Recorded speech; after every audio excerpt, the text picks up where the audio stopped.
Hey, Stephen Baker here with a special success mentality tip. This one can keep you out of trouble when things get intense between you and other people. Let's explore getting personal starting right now.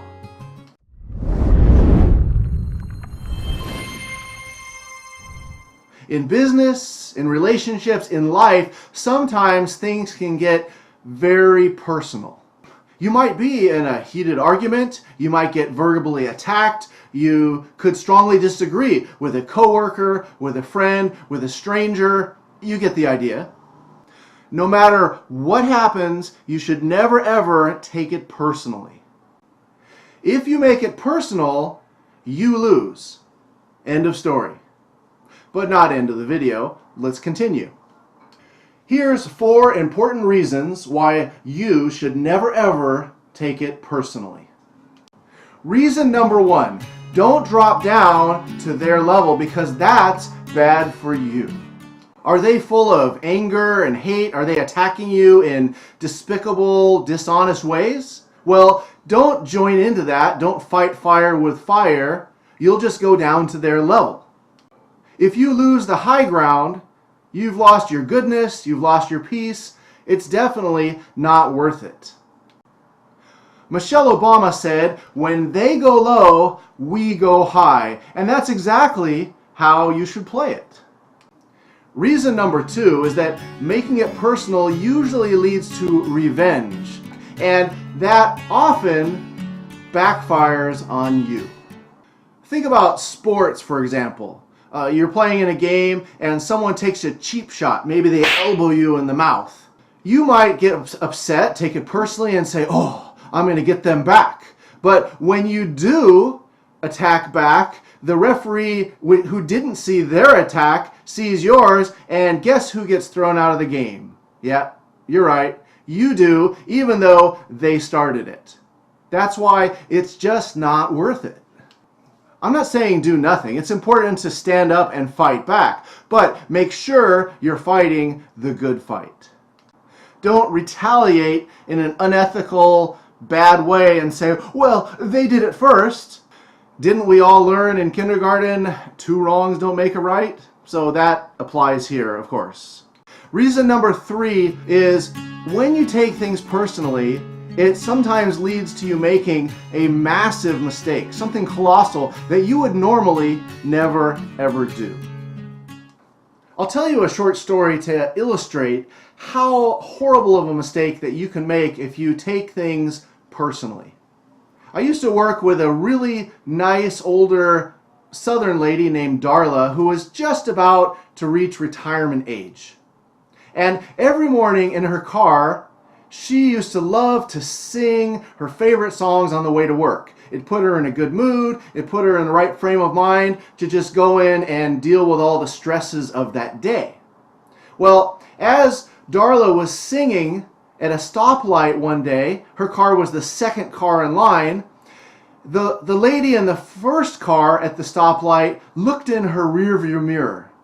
And in her rearview mirror, she saw Donna, singing and, making loud noises, and she immediately thought, oh, this woman's yelling at me. So taking it very personally, this lady got out of her car in a rage and stomped back to Darla's car and was screaming at her, pounding on the windows, and even inviting her out for a fight. So Darla, of course, was horrified. Oh, what's going on here? I was just singing happy songs and now I'm getting attacked. Fortunately, the light changed, the lady got back in the car and drove off. Situation resolved itself. But this is a good example of how bad of a mistake you might make when you take things personally, lose your temper, and who knows what could happen.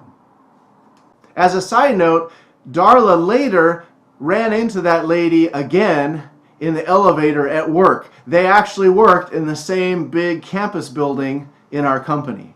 Talk about embarrassing. Darla recognized her, but the angry lady did not recognize Darla.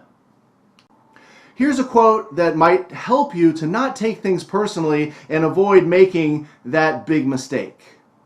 Try not to take things personally. What people say about you is a reflection of them, not you. Reason number 4 is that when you don't take things personally, you gain freedom and peace. Think about it. Why would you let your enemies, those who oppose you, to control you and make you angry? Does that make sense? Because if they can ruin your day with a few words, they will.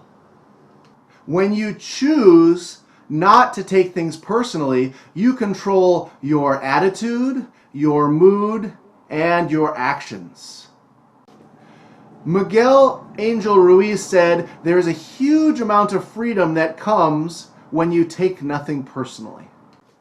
One of my personal mentors asked the question, does a car stop driving down the road just because a dog is barking on the side of the road? In this way, don't let what other people say and say about you affect what you need to do. And now for a bonus tip. There is one time, one situation where you absolutely should take things personally. It's when someone tries to discourage you, to stop you from pursuing and achieving your dreams. Someone might rain on your parade and try to discourage you by telling you you can't do it. You're not smart enough. It's too hard. They say, oh, just give up, man. You'll never get it done. That's when you should take it personally. And you should say, you know what? I'm going to show them. I'm going to succeed and prove them wrong. Using discouraging statements as a fuel to motivate yourself can be a powerful, positive fuel that will drive you to success. So use it well. And that brings us to our question of the day. In what situations do you struggle to not take things personally? And you can put those ideas, those responses in the comments down below. Now that you've heard about getting personal, click on one of the videos above for another success tip or public speaking tip. If you're new here, make sure to subscribe down below and click on the bell icon so you don't miss anything new. See you next time. Stephen Baker, signing out.